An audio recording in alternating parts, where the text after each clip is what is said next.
Glória a Deus. Quem está feliz, diga amém. Oh, aleluia. Sente aí em nome de Jesus. É um privilégio servi-los novamente na mesa do Senhor.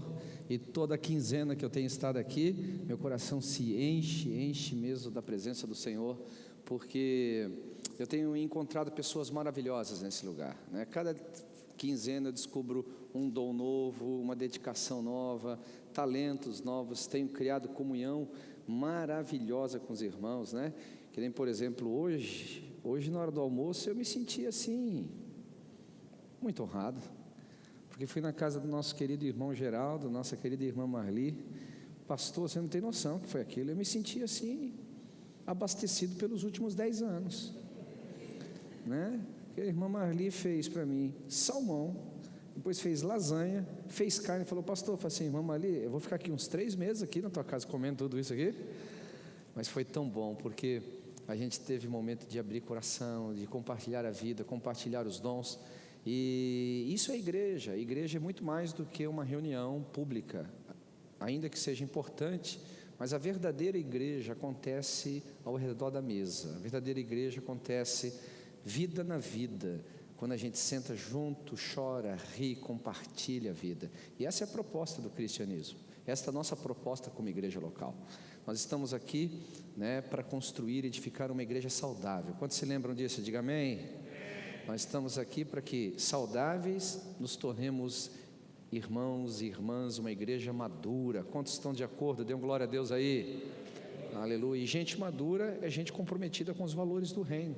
Então, nosso objetivo como Betel aqui é ser uma igreja saudável, uma igreja madura e comprometida com os valores do reino. Então, cada um de nós conta, cada um de nós é importante para o que Deus está construindo, e me sinto privilegiado de fazer parte desse processo. Lembrando também que segunda-feira agora começa o novo módulo do nosso seminário, CTM, nosso Centro de Treinamento Ministerial. Quem está no CTM pode dizer que tem sido uma bênção, dê um brado de vitória aí. Olha aí. Então, se você ainda não está matriculado, seja bem-vindo. Vá lá fazer a aula inaugural. Faça uma aula conosco, veja como você se sente, veja se aquele ambiente é para você ou não. Eu te garanto, eu já ministro no CTM por mais de 15 anos, quase 20 aproximadamente, e todas as vezes que eu ministro tem sido uma bênção, tem sido bom ouvir a palavra do Senhor, tem sido bom ver Deus despertar pessoas. Então você é o meu convidado, amanhã te aguardo lá, começa às 8 horas da noite, e se você gostar, faça parte conosco. Estamos formando uma turma poderosa aí. Este ano Deus falou conosco que é o ano da vida no Espírito. Glória a Deus. Nós temos aprendido que somos um Espírito, que possuímos uma alma, moramos num corpo que nos dá direito de habitar na terra e aqui na terra cumprir o propósito do Senhor. Então, se eu sou um Espírito, eu tenho que aprender a treinar o meu homem interior, ou seja, treinar o meu Espírito. Muitas vezes nós treinamos o nosso intelecto na leitura de bons livros, na escola, treinamos a nossa alma com tratamentos psicológicos, tratamentos de psicanálise e tantas outras ferramentas importantes para que tenhamos saúde, tanto intelectual como emocional. Também cuidamos do nosso corpo, indo para a academia, fazendo exercício físico, seja correndo, seja jogando futebol, tênis ou qualquer outro esporte. Mas uma coisa que eu tenho notado é que poucos de nós temos treinado o nosso homem interior, treinado o nosso espírito. Por que é importante você treinar o seu espírito? Porque Deus é espírito, e se você quer se relacionar com Deus, você precisa se relacionar na essência do que Ele é, espiritualmente. Muitos de nós, quando engrenamos, né, no cristianismo, nascemos de novo, começamos a vida cristã frequentando uma igreja local, um pequeno grupo, começamos a ter a experiência cristã normal, falam: puxa, mas Deus não fala comigo, mas eu não consigo entender Deus, as coisas do Espírito são muito difíceis, sendo que na realidade não é tanto Deus que não fala, na realidade não é que as coisas sejam tão difíceis assim. O grande problema é que o nosso espírito não está treinado. Então, consequentemente, Deus fala e a gente não consegue captar a sua voz. Deus fala e a gente não consegue entender o que Ele está falando. E outras questões que no decorrer do ano a gente vai aprender. Então, nessas últimas 3 ministrações que eu fiz, eu estou abordando assuntos que vão nos ajudar a gente trabalhar o nosso homem interior, a gente trabalhar o nosso espírito para que possamos crescer de glória em glória. E hoje eu quero falar sobre uma questão muito interessante, é sobre se matricular na escola do Espírito, mas passar pelo campo deserto. Eu acho que a gente não precisa falar muito sobre deserto, porque esse último ano, desde fevereiro do ano passado até esse fevereiro, as coisas estão bem difíceis no mundo inteiro. Eu me lembro que no fevereiro do ano passado eu estava no Canadá e eu recebi toda a notícia então a respeito do coronavírus, e eu estava com 3 conferências para serem realizadas e praticamente todas elas foram canceladas. Ainda fiquei um tempo no Canadá, mas acho que as coisas vão melhorar, não vão ser tão difíceis assim, mas pelo contrário, elas foram só piorando. Então eu acabei abortando toda a missão no Canadá e voltei para os Estados Unidos. Eu me lembro que foi tão interessante porque era um Boeing, acho que era um Boeing, e não tinha mais de que 10, 12 pessoas naquele Boeing. Eu falei, meu Jesus de Nazaré, um avião desse tamanho, voando só 10, 12 pessoas, o aeroporto estava assim, parecia um deserto de verdade, não tinha ninguém no aeroporto. E naquele momento eu fui me dar conta da dimensão do problema que a humanidade estava vivendo. E de lá para cá, todos nós temos vivido isso, e percebemos que de uma certa forma, todos nós entramos no deserto.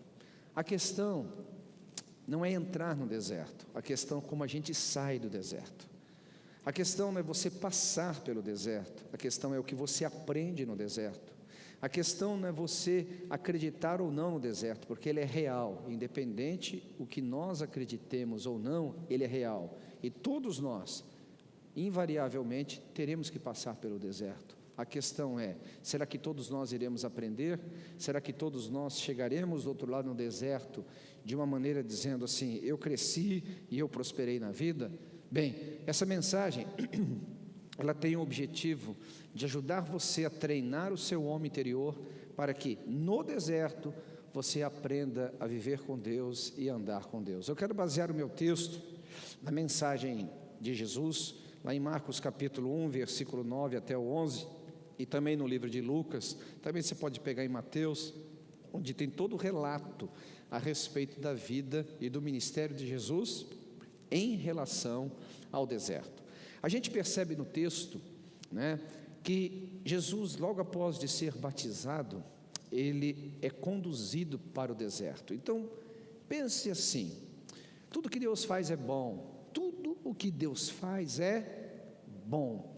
Deus não estaria fazendo algo ruim com relação a Jesus, ao conduzi-lo pelo deserto. Então, obviamente, o deserto não é um lugar ruim como a gente pensa. Deserto não é um lugar de morte como nós pensamos. Deserto não é um lugar onde a ira de Deus vai se acender sobre nós e consequentemente seremos destruídos. Pelo contrário, deserto é um lugar de bênçãos, deserto é um lugar de aprendizado, deserto é um lugar da gente crescer, principalmente na consciência do nosso homem interior, para que saindo bem do deserto, a gente possa cooperar com os planos de Deus. Observe, por exemplo, que Jesus, logo que ele saiu do deserto, ele começou o seu ministério de pregação. Logo que Jesus saiu do deserto, ele começou a ver pessoas se achegando a ele para construir com outras pessoas o seu chamado e o seu ministério. Logo depois do deserto, Jesus, ele enfrenta, tanto no deserto como fora dele, as artimanhas do inferno e começa a colocar Satanás no seu devido lugar. No deserto, Jesus, saindo dele, saindo no poder do Espírito, começa a curar os enfermos, começa a libertar os cativos. Logo depois do deserto, Jesus começa a impactar uma cidade inteira. Até antes do deserto, Jesus não tinha toda essa influência e todas essas ações que eu estou mostrando para vocês, mas após o deserto, por ter passado bem, por ter aprendido a se mover no Espírito, ele tem essa dimensão de influência, ele começa a prosperar de forma extraordinária. Então eu vou dizer pela segunda vez, o deserto é inevitável, nenhum de nós absolutamente podemos evitar o deserto, porque ele é uma escola de Deus das nossas vidas. Nós não vamos aprender mais do que no deserto, do que em qualquer outro lugar. Nós vamos aprender mais no deserto do que em qualquer outra escola da vida.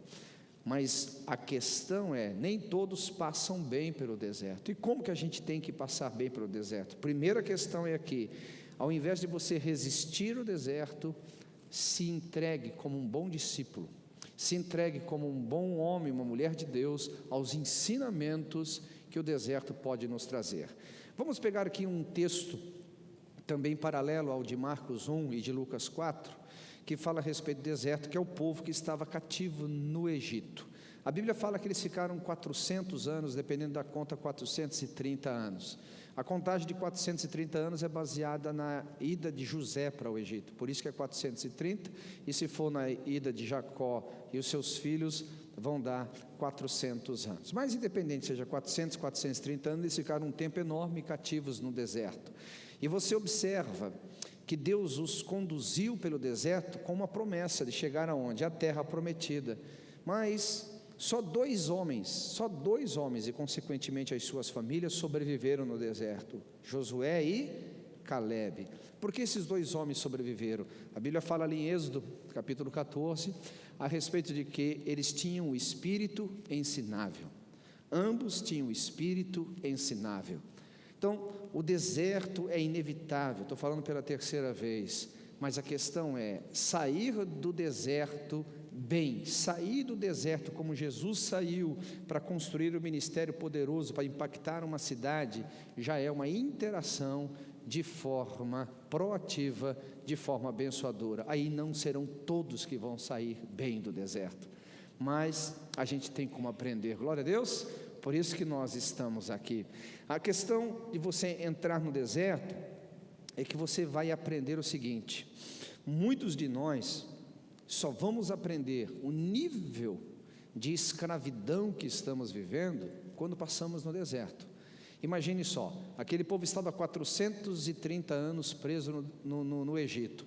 Quando eles saem do Egito e Deus começa a fazer coisas extraordinárias, como verter água da rocha, as roupas crescerem com o tamanho dos corpos, os sapatos crescerem com o tamanho dos pés, enfim, todos os milagres extraordinários, Deus também permitiu que eles conhecessem a si mesmos. Nas primeiras tentações, nas primeiras provas propriamente dito, o que eles quiseram? Voltar para o Egito, mostrando de que o deserto, ele é um lugar que mostra a nossa verdadeira identidade. Aqueles homens sendo livres eram escravos, aqueles homens sendo livres eram prisioneiros do Egito, porque eles disseram, melhor seria que ficássemos lá, porque tínhamos túmulos para sermos enterrados, melhor que estivéssemos lá, porque tínhamos pelo menos cebolas e melões para comermos, melhor é que não fôssemos soltos para morrermos aqui no deserto.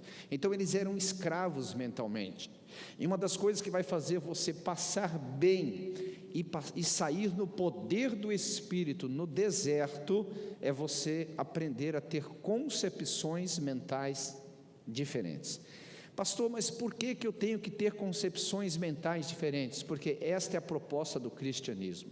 Romanos capítulo 12, a Bíblia diz assim, transformai-vos o vosso entendimento, transformai-vos pela renovação da vossa mente, como diz outras traduções, para que experimenteis qual seja a boa, perfeita e agradável vontade de Deus. Veja que essa promessa é condicional. Existe uma vontade de Deus que é boa, uma vontade de Deus que é perfeita, uma vontade de Deus que é agradável, mas você precisa passar, cada um de nós aqui precisamos passar pela renovação mental, para que possamos experimentar essa vontade. A questão é, será que nós conhecemos a nós mesmos ao ponto de nos inclinarmos com o espírito ensinável e dizer, Deus, eu preciso mudar a nossa mentalidade, ou a minha mentalidade?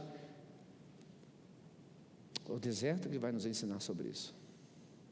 São só os momentos de extrema provação, são só momentos em que a gente não tem muito para onde recorrer, que a gente vai descobrir a nossa verdadeira identidade, a gente vai descobrir onde de fato a nossa verdadeira fé está.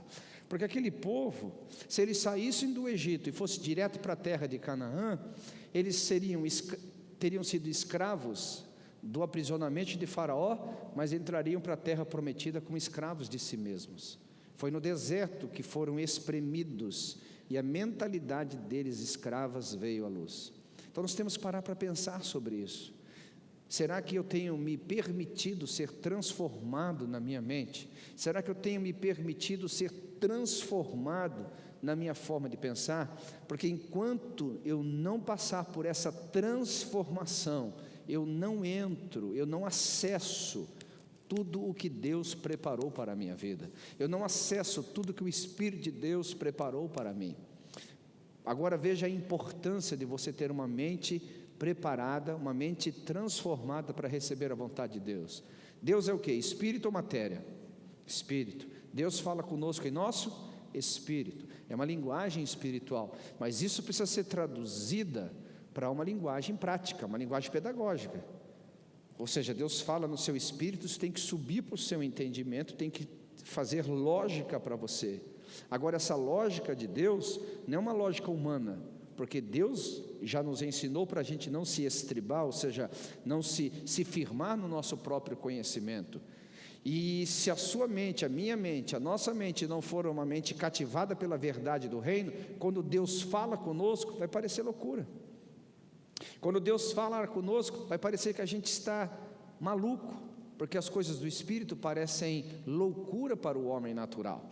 Então, quanto mais a sua mente for trabalhada, quanto mais a sua mente for conduzida pela verdade de Deus, menos conflito você terá para ouvir a voz de Deus, e em menos enganos você também cairá, que são enganos produzidos pelo próprio coração, produzidos por uma alma muitas vezes doente, carente, necessitada de uma certa espiritualidade, que não existe nada de espiritualidade por trás, e que a palavra de Deus poderia corrigir isso. Então, de uma certa forma, enquanto a gente não passa pelo deserto, coisas que estavam dentro de nós não vêm à luz. Eu diria para você, se Maria e Marta não tivessem passado pela morte do irmão, será que elas saberiam a profunda falta de fé que elas tinham? Você já parou para pensar, principalmente Marta? Marta tinha um problema sério, e ela só conseguiu entender a problemática da sua vida quando ela passou pela morte do irmão. Quando Jesus chega, e Jesus está dizendo para ela assim, se creres verás a glória de Deus, ela vomita o seu remorso, ela vomita a sua amargura, ela vomita o seu homem interior, né? Dizendo, se você estivesse aqui, se você tivesse atendido o meu pedido, se você tivesse me socorrido como eu pedi para você, essa situação não teria passado. Tente imaginar, para uma pessoa vomitar tudo isso, ela estava mal por fora, por dentro. Então uma situação externa teve que espremer o que estava dentro. Agora eu diria para você, foi a situação que criou isso? Não, situações, escute bem, situações, elas têm o poder de trazer à luz o que está dentro. Geralmente o que o deserto traz para fora, não foi o que foi produzido no deserto, foi o que estava dentro, e o deserto só espremeu, e isso veio para fora. Às vezes a gente tem dificuldade de acreditar nessas questões, mas é verdade.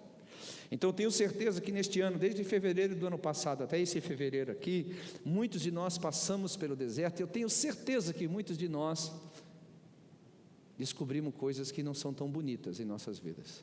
Descobrimos que talvez a gente não tem tanta fé como achava que tinha, que a gente não tem tanta confiança em Deus como achava que tinha, que a gente não tinha tanta espiritualidade como achava que tinha, que a gente não era tão santo como achava que era, a gente não era tão bonzinho como achava que era, e tanta coisa ruim veio à luz. Agora, o que a gente faz?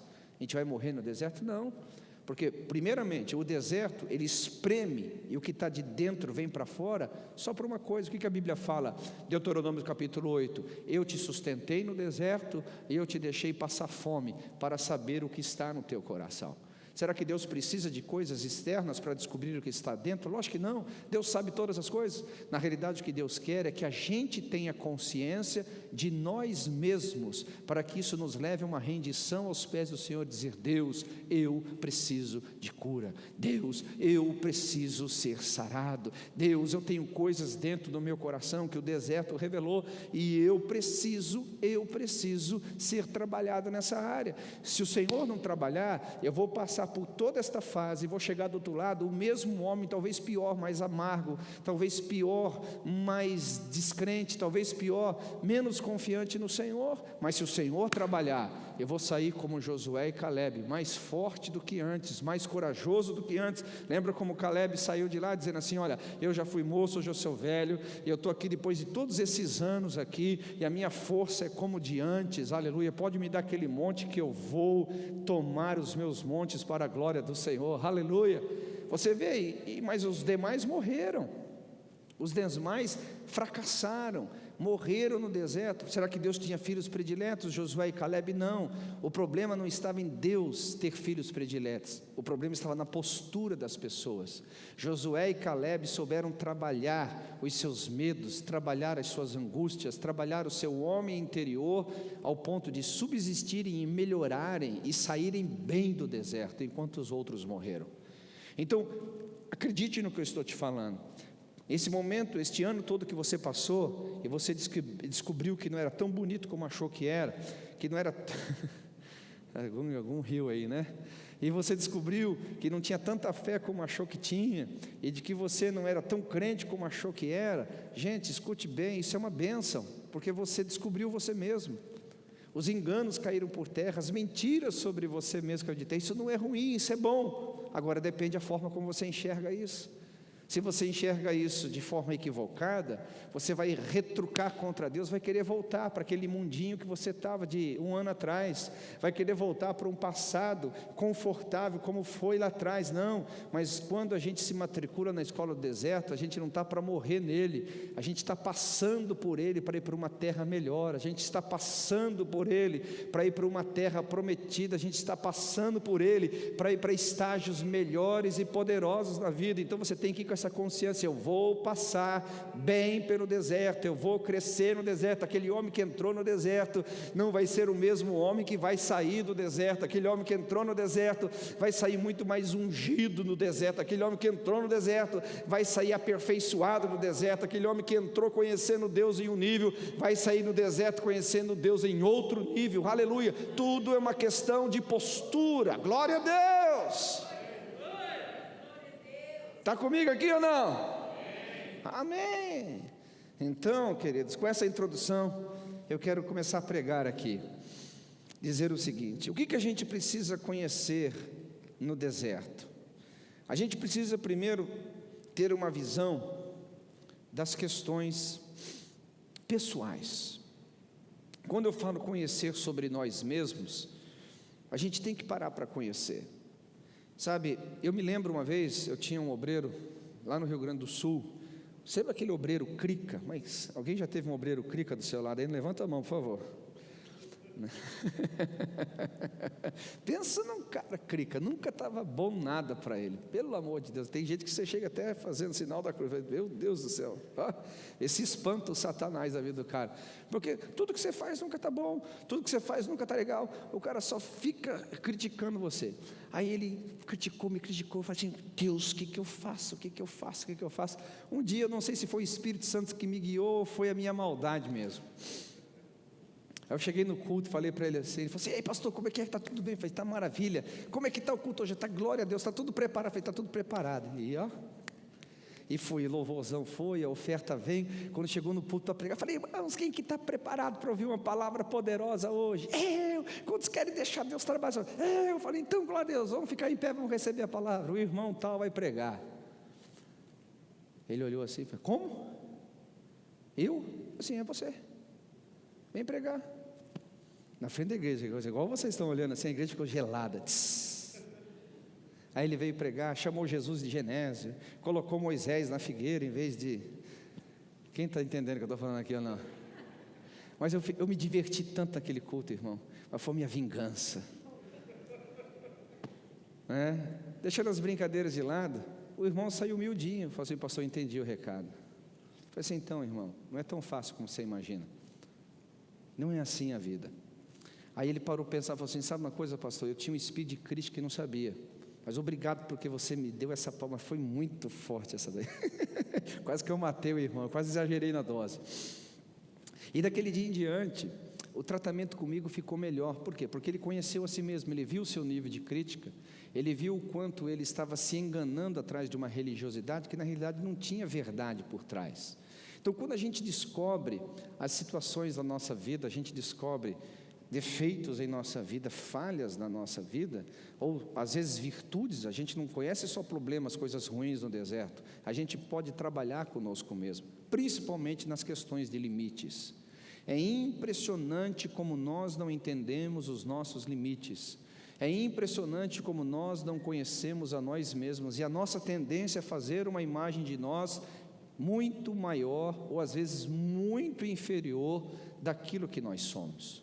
Então, Jesus, quando entrou no deserto, ele saiu entendendo os seus limites. A Bíblia fala, e Jesus teve fome. A fome ali representa que Jesus chegou no limite da vida dele. Jesus chegou no momento em que ele não iria mais suportar. Você observa que em alguns outros momentos da vida de Jesus, ele também chegou nos limites.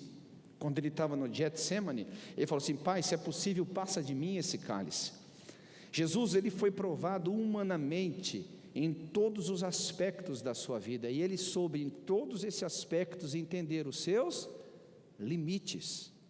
A grande questão é que às vezes nós não entendemos os nossos limites, ou a gente se expõe demais a situações e acaba quebrando a cara, ou a gente se exime demais, deixando o nosso potencial escondido.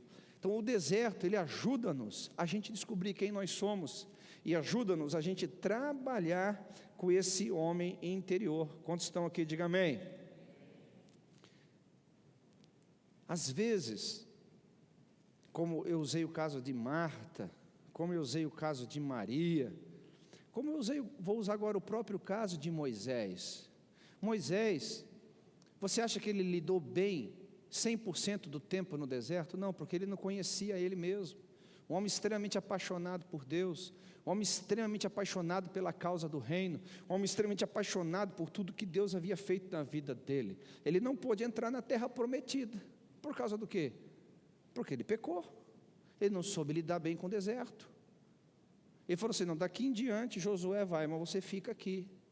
Não estou entrando nos detalhes da passagem, porque não é o objetivo. Ele teve que ficar lá por causa dos erros dele, por causa das falhas que ele não soube tratar, não soube lidar com aquilo. Então, quando Deus mostra os nossos limites, quando Deus mostra as nossas falhas, quando Deus mostra um lado ruim de nós mesmos, deixa eu te dar um conselho aqui, um conselho de um homem que já foi muito trabalhado por Deus na vida, um homem que já passou por muitas situações que eu tive que me retratar, que eu tive que baixar meu nariz, eu tive que baixar minha cabeça, eu tive que reconhecer meu erro, eu tive que reconhecer meus limites, eu tive que realmente aprender sobre a vida. E eu aprendi uma coisa, que quem se humilha sempre encontra graça, e quem tem coragem de reconhecer os seus erros, as suas falhas e permitir que o tratamento de Deus venha, você sempre sai bem do deserto, meu irmão, você sempre sai do outro lado melhor do que quando entrou. Mas se a gente começar, entendeu, comparar o deserto com a vida que tinha, se comparar o deserto com outras realidades, ou mesmo achar que você está no deserto porque outras pessoas te colocaram, não foi outras pessoas, quem te colocou no deserto foi Deus, não foi aquela pessoa e nem aquela outra pessoa, quem te colocou na situação que você está, foi Deus, para permitir que você conhecesse a si mesmo e fosse livre desta cadeia mental que está te prendendo. Mude a sua forma de pensar sobre você mesmo e você vai ser transformado. Porque na realidade, eu acho que eu já falei aqui uma vez sobre isso, tudo na nossa vida, queridos, é fruto da nossa linha de raciocínio. Você está sentindo amargura? Não adianta você curar a amargura, você tem que pensar em que pensamentos você está pensando para saber esses sentimentos amargos, porque não existe sentimento, sentimento é fruto de pensamento. Se você está sentindo amargura, porque você está pensando em uma ferida que alguém te feriu, e o que é a raiz de amargura? Quer dizer que a ferida ainda está lá enraizada, ela continua dando seus frutos, que é a amargura. Então, quando você para de tratar a causa e vai para o efeito, você é curado. Alguém está aqui ou não? Por exemplo, se você está se sentindo extremamente triste, para de pensar na tristeza, comece a pensar sobre o que você está pensando. Você vai descobrir que naquele exato momento da tristeza, você está pensando num evento triste da sua vida, você está pensando numa pessoa que talvez que traiu, um ente querido que você perdeu, alguma coisa estranha que aconteceu com você. Por pensar nisso, você produz a tristeza, e assim por diante. E assim por diante.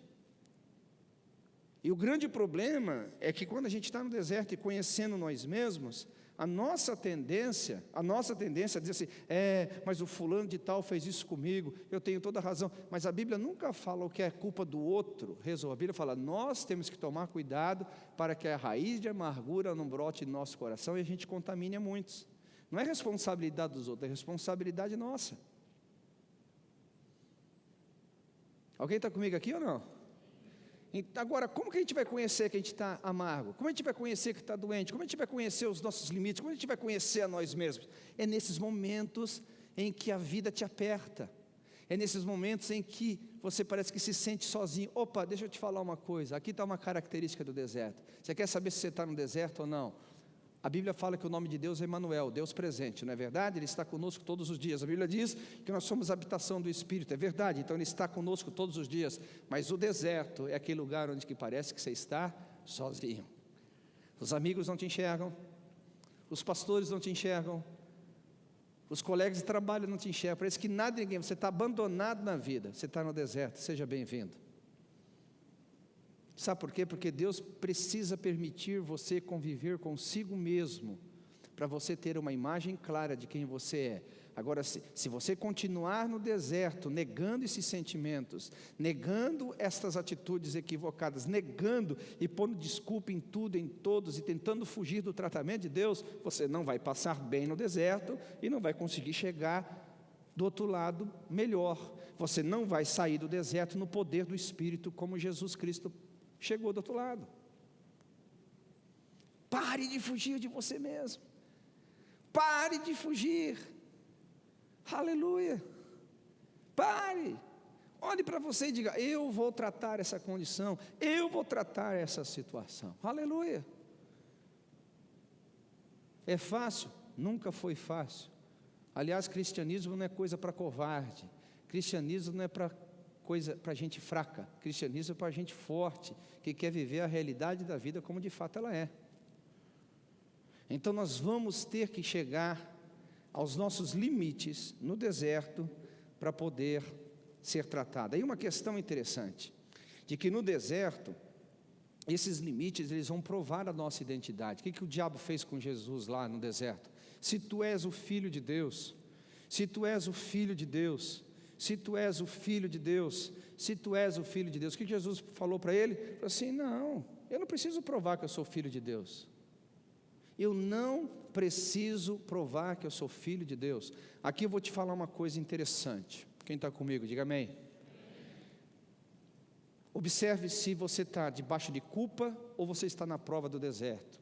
Observe se você está debaixo da opressão de Satanás ou debaixo do ensinamento de Cristo. Sempre que o diabo estiver trabalhando na sua mente, a culpa vai vir. Sempre que o diabo trabalhar na sua mente, você vai ser desacreditado da sua identidade. Sempre que Deus trabalhar em você, a sua identidade vai ser fortalecida e a sua filiação jamais vai ser colocada em prova. Isso é uma boa análise. Então, por exemplo, você está no deserto e você já está dizendo, será que eu estou convertido? Esse é o Satanás, meu irmão. Mas será que eu sou filho de Deus? Será que eu sou digno de ser amado? Será que eu sou digno disso? Isso é o Satanás, isso é culpa. Deus não está trabalhando aí. Deus está trabalhando do lado contrário.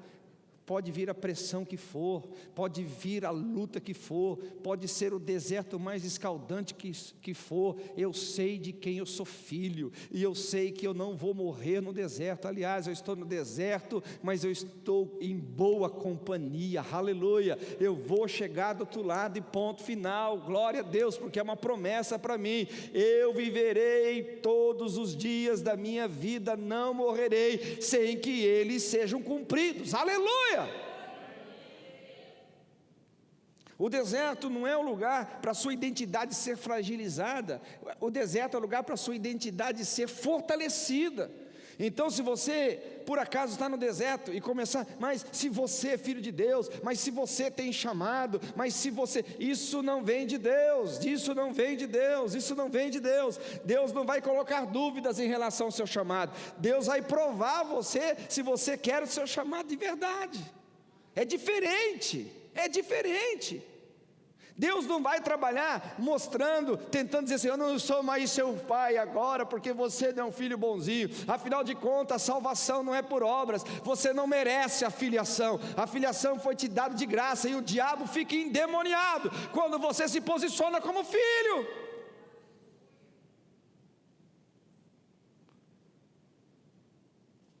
Isso está onde? Onde está essa convicção de que você é filho, de que você está baseado nessa filiação, não por justiça própria, mas mediante a obra que foi feita na cruz do Calvário? É no seu espírito, é no seu homem interior, não são nas coisas externas. Não é porque a vida está indo bem, não é porque eu estou ganhando dinheiro, não é porque eu estou sendo promovido, que eu me sinto filho de Deus. Eu sou filho de Deus porque eu nasci de novo, há uma convicção no meu espírito. Isso não vem da minha própria justiça, isso não vem das minhas próprias obras, isso é dom de Deus, aleluia.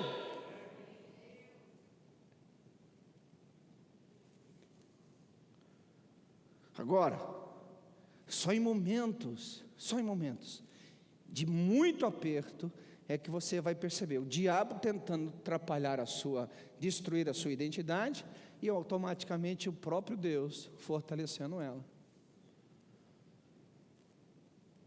Aleluia. Como que eu lido com a culpa? A culpa geralmente está baseada na justiça própria. Jesus podia chegar para o diabo e falar assim, para trás de mim, Satanás, você não está vendo que eu estou jejuando 40 dias? Jesus não usou essas ferramentas para lutar contra o diabo, em relação à sua identidade. Jesus falou assim, não, eu não preciso transformar essas pedras em pães, porque eu sei quem eu sou. Aleluia. Você nem tem que dar atenção agora, se a gente tem justiça própria, se a gente quer ficar parecendo bonito na foto, só por causa das nossas boas obras, só que a gente é bonzinho, faz coisa certinha, você sempre vai estar debaixo de culpa, quando você fizer alguma coisa errada. Você sempre vai estar debaixo de culpa, quando você agir de forma equivocada. Então o que um homem de Deus ou uma mulher de Deus faz? Quando a gente erra, quando a gente falha, quando a gente passa não tão bem pelo processo, nunca permita a sua identidade de filho ser afetada. Pelo contrário, usa a sua identidade de filho para viver bem e passar bem pelo deserto. Pai, muito obrigado, porque eu sei quem eu sou, aleluia, e eu tenho certeza de que os meus erros, as minhas falhas, os meus fracassos não vão tirar-me desta filiação. A minha condição não altera a minha identidade. Deixa isso bem claro no seu coração. Essa verdade que tem que estar dentro do seu espírito, seja no deserto, seja sair dele. Eu sou filho de Deus, eu sou filho de Deus, eu sou filho de Deus, eu sou herdeiro em Jesus Cristo, eu sou herdeiro em Deus e co-herdeiro em Jesus Cristo. Esta é a plena convicção, essa é a plena verdade que tem que habitar no seu homem interior. Se você não agir desta forma, querido, você vai ficar tentando de outras formas, viver a sua relação com Deus, baseada em obras, baseada em coisas que você mesmo pode oferecer para Deus. Não.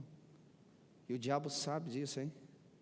O diabo entende você mais do que você possa imaginar. Glória a Deus ou não? Muito bem. Segundo ponto que você tem que entender sobre a sua identidade e seu homem interior, é a consciência que você tem sobre Satanás.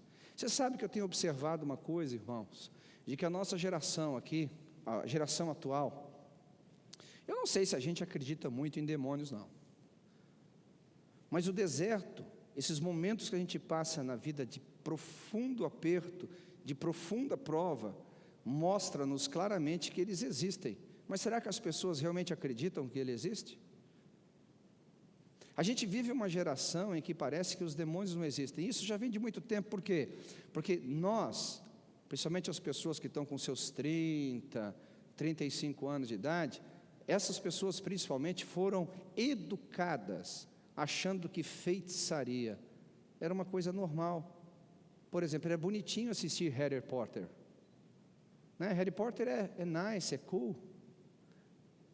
A maioria de nós assistimos e lemos esses episódios, né, como se ele não fosse nada. Na realidade, aquilo é uma iniciação à feitiçaria. A maioria de nossos filhos assistem alguns filmes, por exemplo, como o Rei Leão. O filme Rei Leão é uma introdução ao espiritismo, uma profunda introdução ao espiritismo. E a gente entrega nossas crianças para isso, e a gente pensa que está fazendo bem, estão divertindo essas crianças. Então, o que acontece? Quando chega em momentos de deserto, que os demônios, eles vêm para cima, meu irmão. Quem levou Jesus para o deserto? Foi o demônio? Quem está comigo aqui? Foi o demônio que levou Jesus para o deserto? Quem que levou? Mais uma vez, mais forte, quem que levou? O Espírito Santo. Mas quem que estava no deserto esperando lá? O Satanás. Satanás sempre vai querer proveito na obra que Deus está fazendo. Essa é a forma dele. Ele sempre foi um aproveitador. Essa é a natureza do diabo. Ele quis o trono de Deus, ele quis os anjos de Deus, ele sempre quer coisas que não lhe pertencem, ele sempre vai tomar um espaço que não lhe foi dado. Sempre que Deus está trabalhando, os demônios também estão trabalhando. Veja lá, por exemplo, a Bíblia fala sobre a semeadura do trigo, quem que estava lá no meio? O joio. A Bíblia fala do avivamento lá em Samaria, quem estava lá no meio? Um feiticeiro meio convertido. Sempre no meio de onde Deus está, o diabo também tenta se infiltrar. Agora a gente tem que ter a consciência. Veja que Jesus tinha uma consciência plena sobre a existência dos demônios. Isso estava aonde? Dentro da sua percepção espiritual. Porque se você ficar tentando olhar os demônios simplesmente na ótica intelectual, você nunca vai acreditar que eles existem e sempre vai achar que isso é uma fala da religião para te colocar medo, para que este medo te torne escravo. Não, meu irmão, os demônios existem, eles são reais, eles são verdadeiros. E como diz a palavra em João, ele veio para matar, roubar e destruir, e todos os demônios que atuam no império das trevas, debaixo de comando de Satanás, tem essa missão de matar, roubar e destruir. Agora, se nós lidamos com o mundo espiritual das trevas, achando que eles não existem, achando que eles são invenção da religião para amedrontar e escravizar as pessoas, eles vão estar soltos e eles vão maltratar as pessoas. Isso é uma realidade. Por exemplo, a Bíblia fala da mulher que andou encurvada por 13 anos. Por que aquela mulher andou encurvada por tanto tempo? A Bíblia fala que Jesus diz assim, que convinha soltar essa filha de Abraão, cujo Satanás a manteve presa. Agora, por que ela teve presa por tanto tempo? Porque a religião que ela servia não conseguia discernir que aquilo era uma obra de demônios. Não conseguia discernir que aquilo era uma obra do inferno.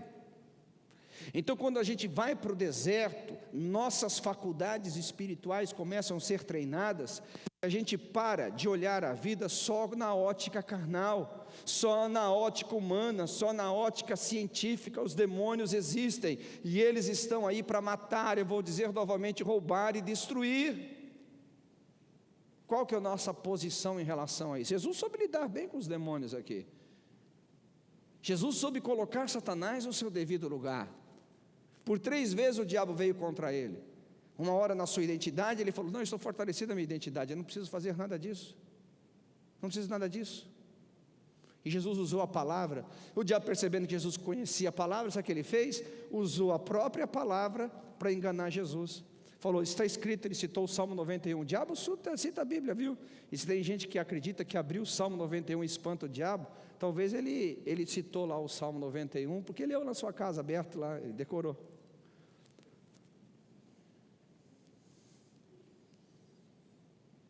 Ele citou para Jesus a palavra, dizendo assim, está escrito, vai dar ordem aos teus anjos para segurar na sua mão. Jesus falou, espera um pouquinho, você está interpretando, você não fez o CTM, você não entende sobre hermenêutica. Entendeu? Ainda bem que o Satanás não está matriculado lá, né? Você está fazendo uma interpretação errada do texto, porque também está escrito, não tentarás o Senhor teu Deus, aleluia! O que Jesus fez? Ele não ignorou aquilo, ele lidou com a pressão do momento, ele soube que aquilo era uma ação do inferno e colocou o inferno no seu devido lugar. Então o diabo não conseguiu lidar com a identidade de Jesus. O diabo não conseguiu lidar trazendo confusões teológicas com Jesus, porque ele sabia da existência dos demônios. Agora, o que o diabo faz? O diabo agora vai trabalhar na questão natural de Jesus, nas ambições dele como ser humano. Porque o diabo sabia que Jesus veio ao mundo para quê? Para reconquistar o que havia perdido. Então ele oferece gratuitamente, dizendo assim: olha, se prostrado me adorares, eu te dou todas as coisas que me foi dado. Agora olha que interessante, como Jesus sabe lidar com o mundo das trevas, dizendo assim, ele não falou para o diabo: seu mentiroso, você não é dono de nada, porque ele sabia mesmo que Adão havia dado a chave para ele do reino humano. Ele sabia que o diabo tinha a chave para construir o seu império das trevas. Jesus não questionou isso.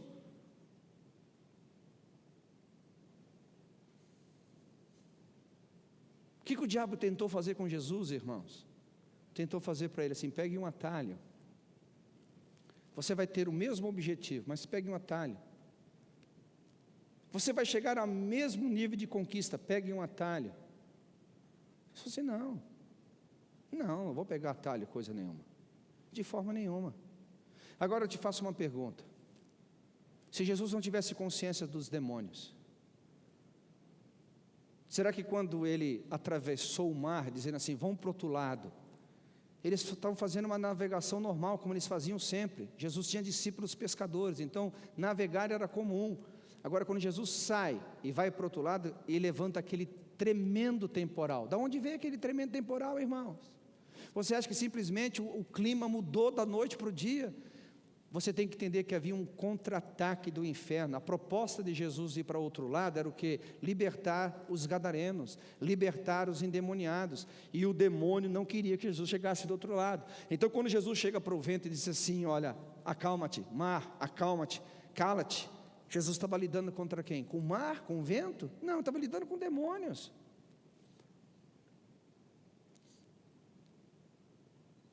Então muitas vezes as coisas da nossa vida vai acontecendo, vai amarrando, vai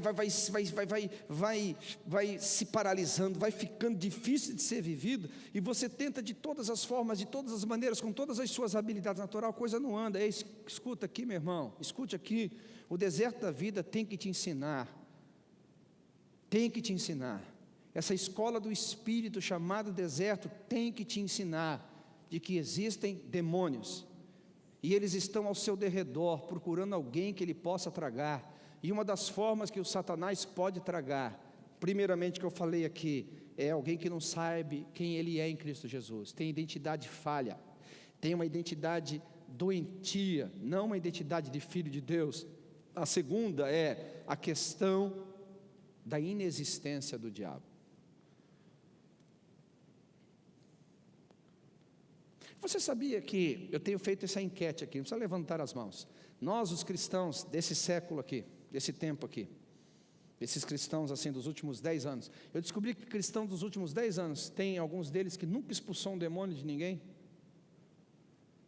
Porque os últimos 15, 20 anos atrás, na minha geração de novo convertido, nós os crentes, se não soubesse expulsar demônio, nem ia ser obreiro.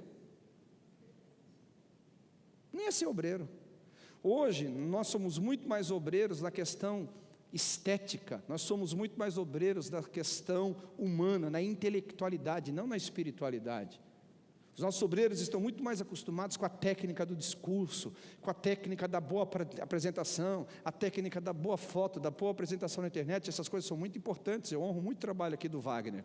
Mas escute uma coisa, nós temos que entender que por trás de todas essas questões humanas importantes, existe um mundo espiritual. Até quando nós vamos ficar negligentes a isso? Ah, pastor, mas por que vou me preocupar com o diabo se eu tenho a minha identidade fortalecida? Eu sei que eu sou filho de Deus e o diabo não pode tocar em mim. É verdade, você está certo, você está correto. Agora, se você é filho de Deus e o diabo não pode tocar em você, Para que você tem essa posição? Para dizer ao diabo, para trás de mim.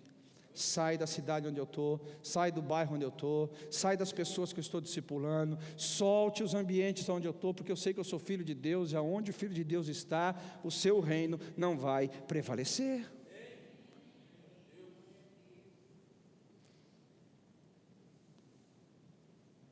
Glória a Deus ou não?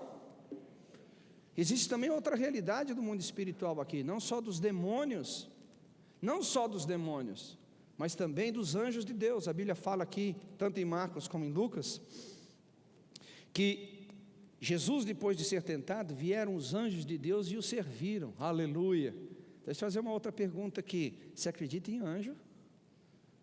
Não acredita, estou vendo até alguns aqui estão acendendo a vela para o seu anjo da guarda, não é verdade? Não, meu irmão, se o seu anjo é de luz, você não precisa dar luz para ele não, fica tranquilo aí, tá? Mas deixa eu te fazer uma pergunta séria aqui, em termos da nossa espiritualidade como igreja. Será que a gente acredita em anjo? Por que vocês estão me olhando com essa cara? Eu vou te fazer pela terceira vez, a gente acredita em anjo. Você percebe, queridos, assim, vem comigo aqui, eu não estou aqui trazendo vergonha a ninguém. O nosso cristianismo do século 21 deixou de ser um cristianismo espiritual. Deixou de ser um cristianismo que acredita na realidade do mundo espiritual. Deixou de ser um cristianismo que acredita nos dons do Espírito Santo, deixou de ser um cristianismo que acredita nos demônios, deixou de ser um cristianismo que acredita nos anjos. Nós estamos nos tornando intelectuais da fé, nós estamos nos tornando intelectuais da religião. Queridos, ninguém é contra a intelectualidade, ninguém é contra o raciocínio, mas desde que isso não mate a realidade do mundo espiritual, porque nós somos um ser espiritual que servimos um Deus que é Espírito e que procura verdadeiros adoradores que o adoram em Espírito e verdade, e nós precisamos estar mais ligados pelas questões espirituais da vida.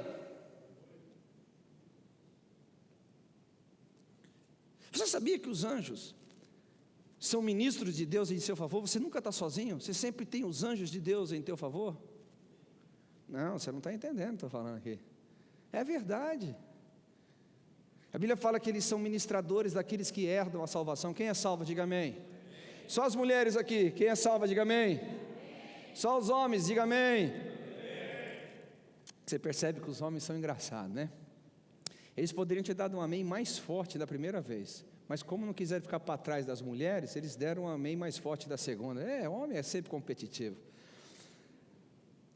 Gente, se você é salvo, a Bíblia fala que os anjos são ministradores daqueles que herdam a salvação. Lógico que você não precisa ficar fazendo oração para anjo, meu irmão. Você não precisa ficar pedindo nada para anjo, mas você tem que crer que Deus tem os seus anjos que trabalham em teu favor. Deus dê ordem aos seus anjos ao meu respeito. Você tem que orar sobre isso.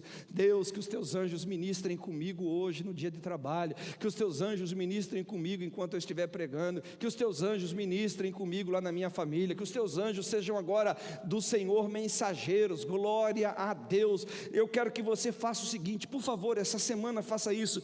Leia os evangelhos essa semana, leia o livro de Atos essa semana, e toda vez que tiver uma palavra anjo, anota, você vai ver. Vamos pegar ali só o livro de Mateus. O anjo vem e fala com Zacarias, depois o anjo vem e vai visitar Isabel, depois o anjo vem e vai visitar Maria, depois o anjo vem e vai visitar José, depois o anjo vem e fala com José de novo, leva para o Egito, depois o anjo vem e traz José do Egito de novo, depois o anjo vem e fala com os pastores, depois o anjo vem. Meu irmão, os anjos são reais, aleluia! Eles existem, eles são ministradores, aleluia, glória a Deus. Pastor, do que me interessa isso? Para mim interessa tudo, aleluia. Você sabia que os anjos, a Bíblia fala que eles estão aqui nesse exato momento, glória a Deus, estão nesse exato momento aqui, e a Bíblia fala que eles, sabe por que eles estão aqui? Para aprender conosco, porque existe um dia eu vou pregar sobre anjo aqui, aleluia, né? Como os anjos trabalham a favor de Jesus e como Jesus trabalha com os anjos. Por exemplo, você sabia que os anjos, eles, no bom sentido da palavra aqui, por favor, não vai me chamar de herege, tá? Eles têm aqui ciúmes de você? Porque os anjos, por exemplo, os anjos não sabem o que é misericórdia. Os anjos só tiveram chance de errar uma vez, meu irmão. Quando eles veem você errar 5, 10, 15 vezes, e Deus continua te amando, ele fala assim, eu vou ficar perto daquele cara ali. Agora toma cuidado, viu? Não fica ensinando o anjo a errar demais, não, senão você causa mais uma rebelião lá no céu, tá? Estou brincando. Mas é que não concebe, anjo não sabe essa linguagem de amor, anjo não tem essa linguagem de amor. Os anjos não têm essa linguagem da graça, os anjos não têm essa linguagem que Deus só tem conosco, os seres humanos. Então eles veem onde Deus está se relacionando com os seres humanos, é o melhor ambiente para os anjos de Deus trabalharem em nosso favor, porque eles têm interesse em aprender. Depois eu mostro isso na Bíblia para vocês. Mas aqui é para ilustrar a realidade do mundo espiritual. Então no deserto eu fortaleço a minha identidade de filho, e eu descubro que a minha situação não altera a minha identidade, que a minha condição não altera a minha identidade. Pelo contrário, quanto mais pressão eu passo, quanto mais quente está o deserto, maior é a minha identidade, mais firmada ela está em Deus. Glória a Deus por isso. E no deserto eu entendo a lidar com o mundo espiritual, seja ele os demônios, sejam ele os anjos de Deus, aleluia. Mas no deserto também eu entendo viver por um propósito. A Bíblia fala que Jesus, estou terminando aqui, Jesus saiu no poder do Espírito, Jesus saiu no poder do Espírito para cumprir o seu ministério, assim como o povo. E eu usei o exemplo de Josué e Calebe. Eles saíram do Egito, passaram pelo deserto para ir para Canaã. Sabe uma coisa, irmãos? Eu tenho observado uma geração são 30 anos ministrando. Eu tenho observado o seguinte, assim, as pessoas até servem a Deus, desde que elas sejam beneficiadas. Eu fico perguntando, não que Deus vai tirar isso de nós, porque Deus tem prazer em nos abençoar, mas eu fico me perguntando uma vez assim, para mim mesmo, se Deus tirasse o benefício da nossa recompensa em servir a Deus, será que a gente continuaria servindo a Ele? Sabe uma das coisas no deserto, é que quando você está sem nada e sem ninguém, no deserto quando não tem nada para você buscar, até viver com você mesmo fica difícil. Uma das coisas que Deus quer nos ensinar é que Deus é tudo na nossa vida. Que Deus é tudo. E é interessante que a maioria das pessoas que passam pelo deserto não passam bem, sabe por quê? Porque eles não estão lá para aprender a conhecer a Deus, a conhecer o Espírito que levou eles, e o Espírito que vai ministrar eles, e o Espírito que vai tirar eles do deserto. Sabe por que as pessoas morrem no deserto? Porque elas querem túmulos para ser enterrado no Egito. Elas querem os melões e as cebolas que ficaram lá. Elas não estão interessadas em conhecer a Deus. Pode observar por que as pessoas começam a murmurar. E aqui entra a conjunção de muitas coisas que eu falei.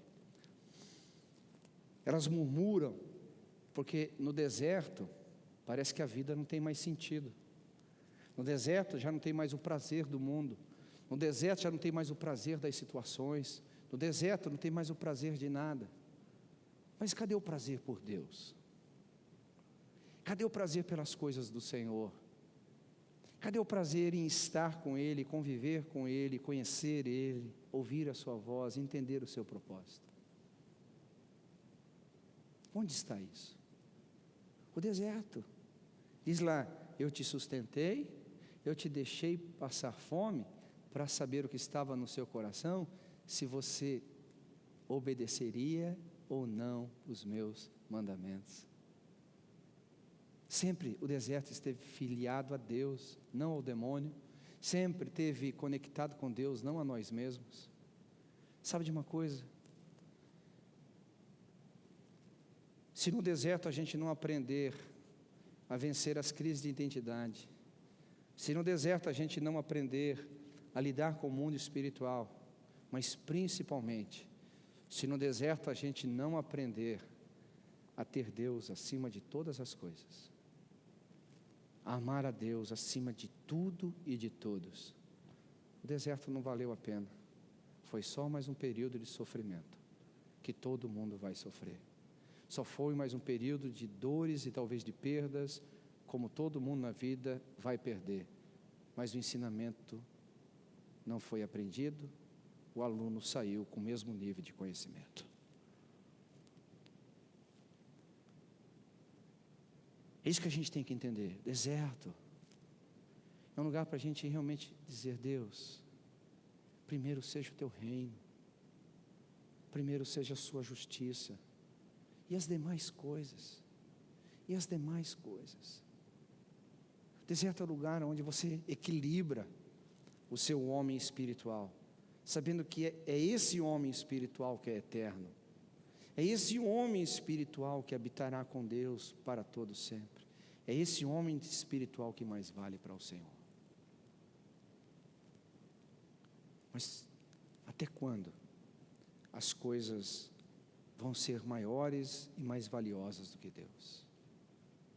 Até quando? Até quando? Eu falei semana retrasada, quero falar de novo essa semana. Porque muitos de nós estamos morrendo no deserto. Vou te falar por quê. Escute. 1 Coríntios 10 diz assim: por causa da murmuração deles, o anjo destruidor os mataram. Escute. A sua murmuração, a sua reclamação alimenta demônios. Se no deserto você continuar murmurando, reclamando, xingando, discutindo com a vida, achando que Deus te abandonou, que os irmãos te abandonaram, que nada e ninguém te ajuda, essa reclamação você só está alimentando demônios. Demônios comem murmuração, reclamação. E os anjos de Deus? Qual que é o ambiente dos anjos de Deus? Lê Apocalipse. Santo, santo, santo é o Senhor dos exércitos. Leia Isaías. No ano que morreu o rei Isaías, eu vi o Senhor assentado no seu trono, e eu vi os anjos dizendo: santo, santo, santo. Sabe onde os anjos de Deus trabalham em seu favor? No ambiente de ações de graças, no ambiente de gratidão, no ambiente de reconhecimento de que Deus é acima de tudo e de todos, que Ele é o Senhor da vida, que Ele é o Senhor do universo. Mesmo quando as coisas parecem que perderam o controle, Ele continua sentado no seu trono, escrevendo a história da humanidade. Aleluia. O deserto não é um lugar para te matar, não é um lugar para te ferir. O deserto é um lugar para te revelar esse Deus, aleluia, que pode te sustentar, que pode te preservar. Sabe por que a gente reclama então no deserto? Porque o nosso prazer com Deus não é com Deus, é pela vida que Ele nos dá. Então o Covid mostrou que não tem tanta vida boa com o Covid, então também não tem muito motivo de alegrar-se em Deus, né? Você está entendendo o que eu estou falando aqui? Não deveria ser uma coisa com a outra. O deserto não era um lugar para Jesus se revoltar contra Deus, porque afinal de contas Jesus poderia dizer assim: pô, agora que eu estou cheio do Espírito Santo, meu ministério vai bombar, agora que eu estou cheio de dons, a minha vida vai ser extraordinária. Ele poderia dizer assim: poxa Deus, não, mas ele foi para o deserto porque ele sabia que tinha que passar. Ele esteve com Deus, andou com Deus, aprendeu de Deus, cresceu com Deus, valorizou a vida em Deus, mesmo no deserto. Até quando, meu irmão? Até quando você vai depender de descobrir o amor de Deus, porque as coisas aqui fora estão bem? Até quando você vai sentir que Deus está com você só porque você ganha dinheiro, só porque você fecha bons contratos? Isso é uma teologia doente. Isso não é uma teologia espiritual que vai amadurecer você. Isso é uma teologia que está só alimentando a sua carnalidade. Não sou contra dinheiro e nem contra a vida boa. Eu sou contra quando tudo isso é uma distração que nos rouba de conhecer a Deus. O deserto é o lugar da solidão, você e Ele. E você tem que dizer: é verdade, eu estou no deserto, mas eu estou bem acompanhado. Eu estou no deserto, mas eu sei que Ele está comigo. Eu estou no deserto, mas eu estou saindo dali um homem melhor. melhor como ser humano, melhor como pai, melhor como esposo, melhor como mulher, melhor como filho, melhor como pastor, melhor como líder. Aleluia. Eu vou sair no deserto, vou sair do deserto no poder do Espírito, para viver propósitos que são maiores do que eu mesmo, para ir para dimensões maiores do que o meu próprio mundinho, para crescer de forma extraordinária.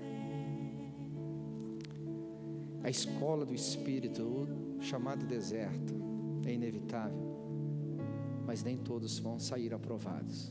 Não porque Deus não quer, porque depende do aluno, depende de quem passa por lá. Eu gostaria de orar com você um pouquinho.